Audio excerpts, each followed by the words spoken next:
All right, we are in section 8.7a. Moving along, it's a long one here, so stay with me. Factoring trinomials, ax squared plus bx plus c.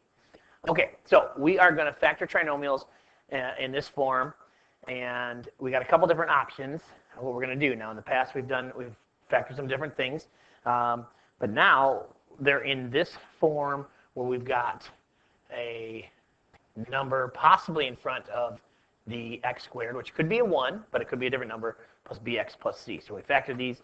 There's a few different options in which to go with. So we're going to kind of go through all of them, and then you're going to pick which one you like the best and kind of roll with that. Okay? The option 1 is guess and check, and that is how I learned it. That's old school. That's the way that I did it back in the day, how I learned it. Now we have other ways to do it, and so we'll teach you those and go for it. All right, guess and check. What we want to do, and if you look down here, we're going to use this as our example to kind of work through these problems when we do our guess and check, okay? Or when we do the step-by-step process. So that's our example we're going to use. All right, number 1 says write your parentheses. So we know we're going to have an answer in a certain form with parentheses. So we're going to write our parentheses here, and we're going to see if we can guess and check and get it correct, okay? Number 2. So break down your first term. So we look at our first term here, and we're looking at 2x squared. So we want to break that down. So we're looking at what times what would give us a 2x squared. So we kind of do a reverse distributive or draw your lines, whatever you want to do here. Reverse FOIL, but we know because the coefficient is 2, we know that one of these has to be 2x, and because it's also x squared, that this one has to be 1x. And we don't really have to write the 1, right? Remember, if the 1 is the coefficient, we can just leave it alone. But we know that's the only way we can factor out 2 is 2 times 1. And because they're x squared here, we know it's going to be x times an x. All right? The next part says, so we know we should be pretty good there. I know the first term's good. Now, step 3 says break down your last term. Okay, so we look at the last term. Well, the last term is 3. Okay, the last term is 3. Well, that happens to be a nice one, too, because it's a prime number. So the only way we can multiply that is by a 3 times a 1.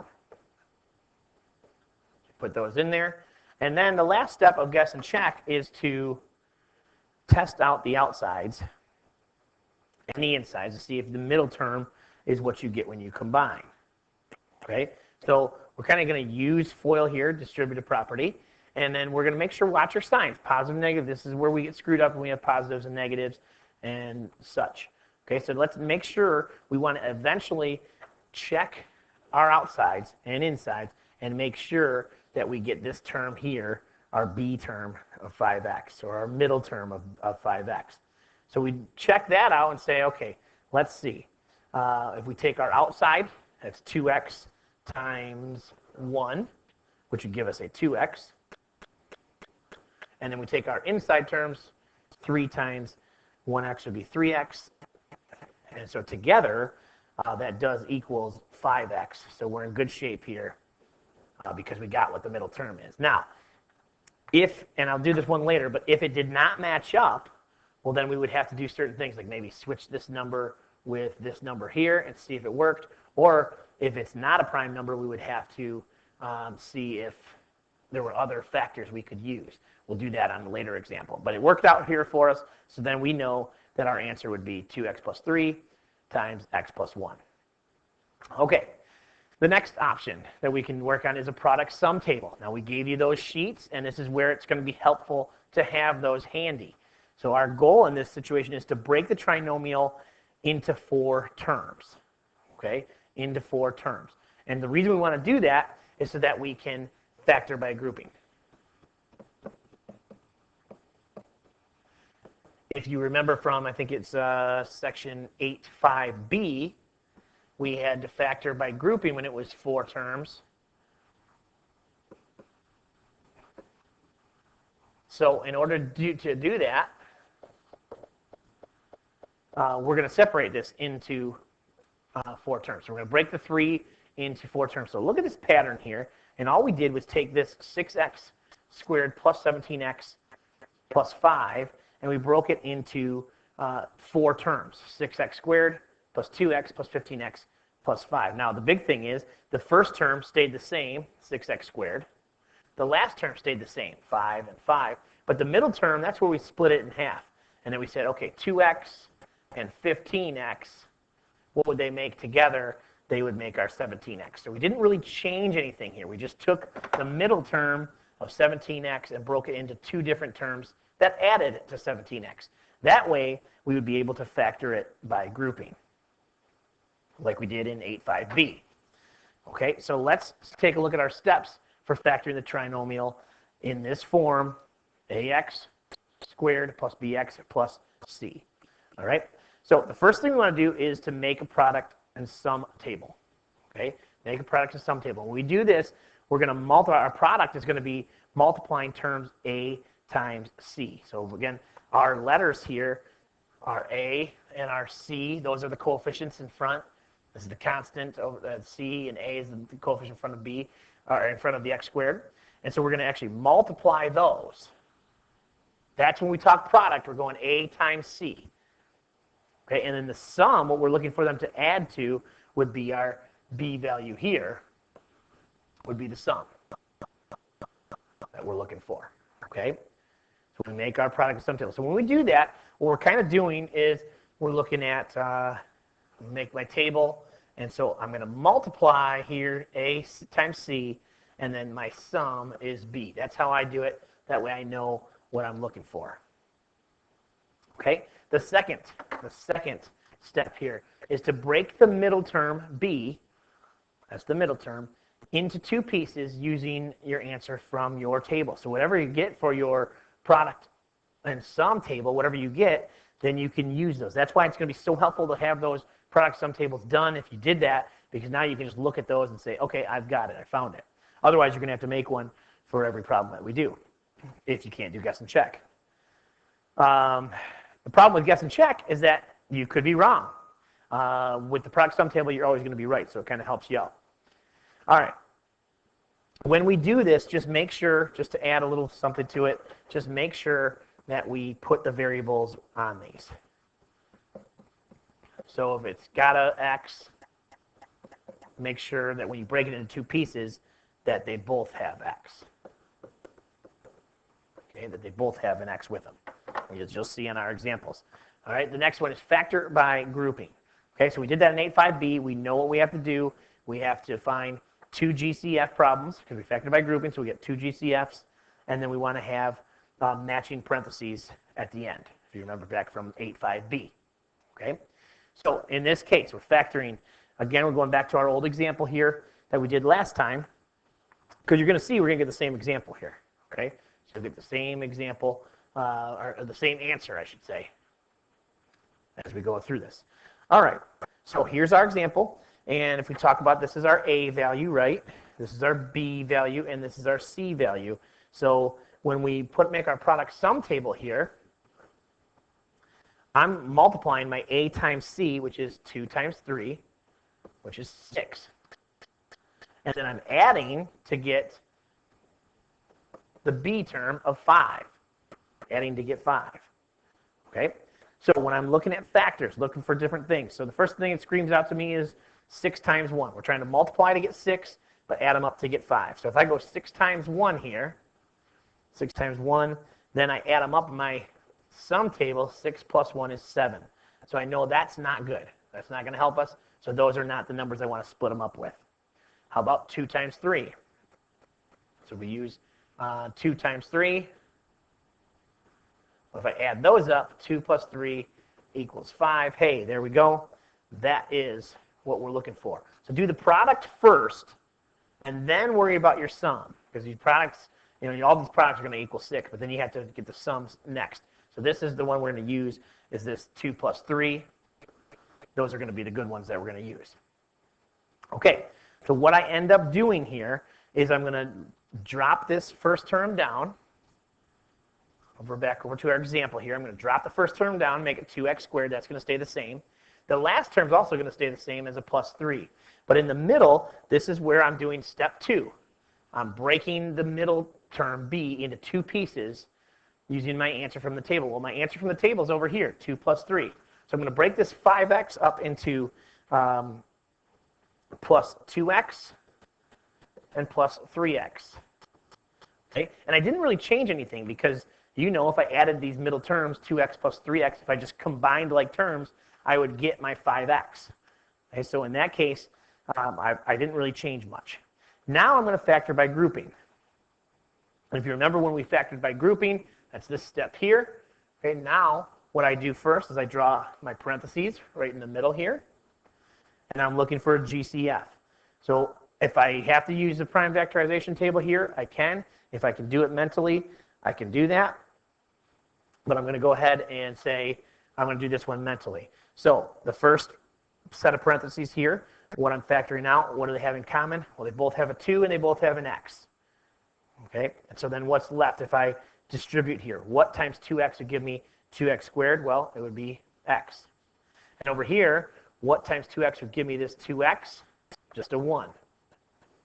So again, if I can do it mentally, great. If not, if I have to use a prime factorization table, then go ahead and do that. Over on the second set of parentheses now, what do both of these terms have in common? Well, they both have a 3. And there's no x, so I'm just going to add it plus 3. Remember, it's a plus 3 here. And then what times 3 would give me 3x? Well, it would be x. And then what times 3 would give me 3? Just a 1. And now if you remember, we're in good shape here because we've got matching parentheses. So this x plus 1 and this x plus 1. So that's good. So the matching parentheses would go here as my x plus 1. And then my GCFs, 2x and 3, would go on the other parenthesis, 2x plus 3. And it doesn't matter if you had this order here, x plus 1 over here and 2x plus 3 over here, or if you had it over here. That order doesn't matter because it's multiplication, and we can switch the order around there. Okay? Again, you can always check your answer with FOIL and see if you get the right answer. 2x times x, 2x squared. 2x times 1, and your 3x in the middle would be 2x plus 3x would give us our 5x. And then our last terms, 3 times 1, would give us 3. So you can always double check your answer with FOIL. If you don't get something, then you got to back it up and try again. Okay, so let's do some examples together and see what we're going to do. Let's go right to number 2 here. All right, number 2, we've got 2x squared minus 3x minus 2. So I'm going to get in the habit of just labeling my A's, B's, and C's because that's going to help us. I know I'm going to use those numbers. So my A is 2, my B is negative 3, and my C is negative 2. So I did that right away. All right. So my first step says I'm going to make my product sum table. You could try this mentally. You could also do it with the product sum table. Let's do this one with the product sum table, and then the next example we'll do with the guess and check. All right, so my product sum table, I'm multiplying here, A times C. So that's 2 times a negative 2, which gives me a negative 4. That's my multiply. And then my add, remember I'm adding B. So my addition is going to be, I want to add to get a negative 3. So I'm multiplying to get negative 4, adding to get negative 3. So I'm looking for things that work. So the first thing it says, I think negative 2 times 2. Negative 2 times 2. If we add those, we end up getting 0. Well, that's not negative 3, so that's no good for us. Okay, so I try a couple more. Let's try 4, negative 1. If I multiply those, I get negative 4. That's great. But if I add these, 4 plus a negative 1 gives me a positive 3. Well, that's not quite right. B is negative 3. So what could I do? Since I got a positive 3, what could I do to get a negative 3? Well, I could switch the negative on my factors here. So if I went negative 4, because these are no good now, right? So if I went negative 4 and a positive 1, well then when I add these up, negative 4 plus 1 would equal a negative 3. So that's good, because that is our B value. So those are the terms I'm going to use. And if you already had your product sum table done, well, then you don't have to do this part. You already know that you got the answer ready to roll because you've already had this one in your notes. All right, so let's keep rolling. Now I've got my numbers that I'm going to split. So what I do again is I'm going to take this term, keep it at 2x squared. I'm going to take the last term, keep it at negative 2. And remember, I'm breaking up the second term, the middle term, negative 3x. I'm going to split that with those numbers that I used for my product sum table. So negative 3x now becomes negative 4x plus 1x. So now that was basically step 2. I split the middle term up. Now I'm looking at step 3. I'm going to make parentheses. I'm going to factor by grouping because now I have 4 terms. Factor by grouping. So I use my parentheses here. And now I'm going to go, and again, if you need a prime factorization table, go ahead. If you can do this mentally, go for it. So in this one, I'm going to pull out the 2x because they both have a 2 in common. They both have an x in common. In parentheses then, I'm just going to have an x because 2x times x would give me 2x squared. And then I'm going to have a negative 2 here because 2x times negative 2 would give me negative 4x.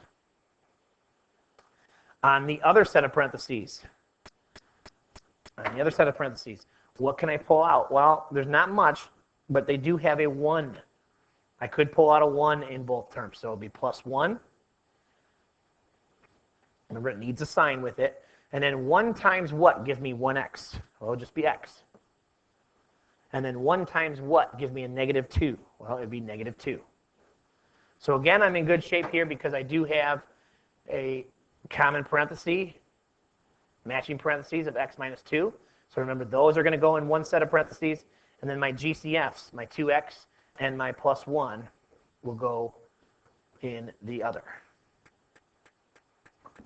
And again, if you didn't know how to get this 2x or this 1 here, you could use the prime factorization table, and you'd be all set. Okay? And again, the order here does not matter if it's like this or if it's like that. All right? Let's try another one. And this one we're going to use guess and check. Let's go to number 4. All right, let's use guess and check here. So guess and check method says let's break up the first term and try to factor that out. So if we do that, I would say, actually the first step is to make my parentheses, and then I'm going to guess and check. I'm going to break down the first term. Well, the first term, again, here's my A value, and here's my B value, and here's my C value, just in case I wanted to use the product sum table. But I'm going to break down my first term of 2x squared. And again, the only way we could do that is 2x times x. It's the only way. Okay?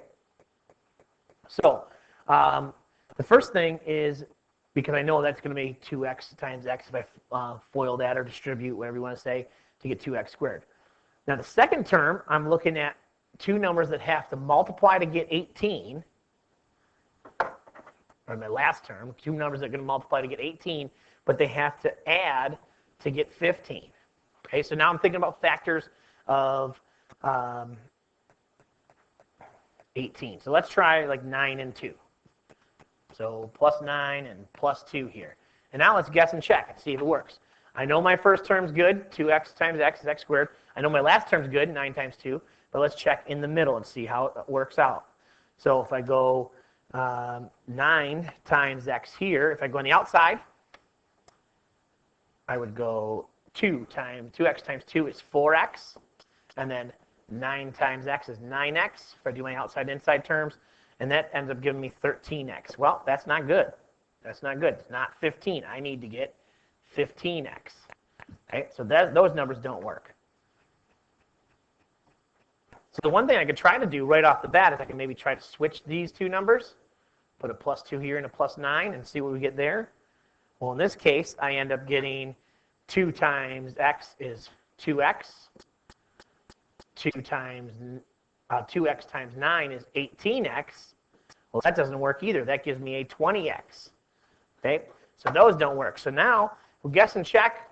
I can erase. If you got a pencil, obviously erase these. If not, just kind of, I don't have a pencil, so I'm just going to drag these lines over here and get rid of these numbers because I know they didn't work.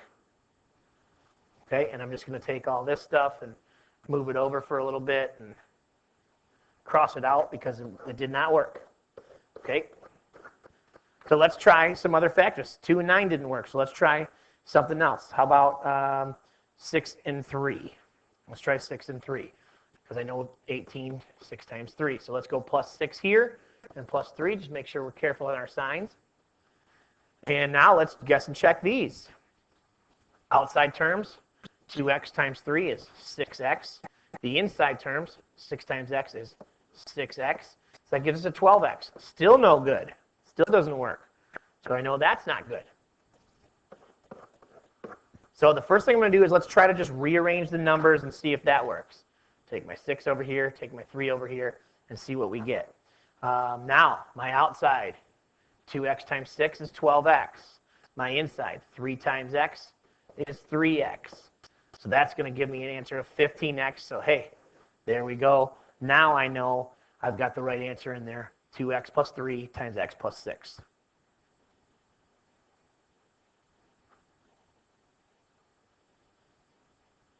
Okay? Okay, so the big problem with guess and check is that this happens sometimes. You guess wrong, and then you check it, it doesn't work, and you have to keep doing it. With the product sum table is always usually going to work. So let's just real quick with the product sum table, I would remember be multiplying to get 36 because 2 times 18 is 36. And I'd be adding to get my middle term of 15.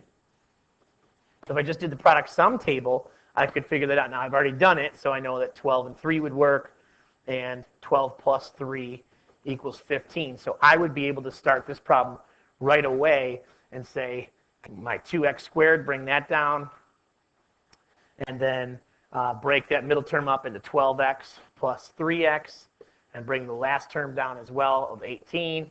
And then I could factor by grouping using these parentheses.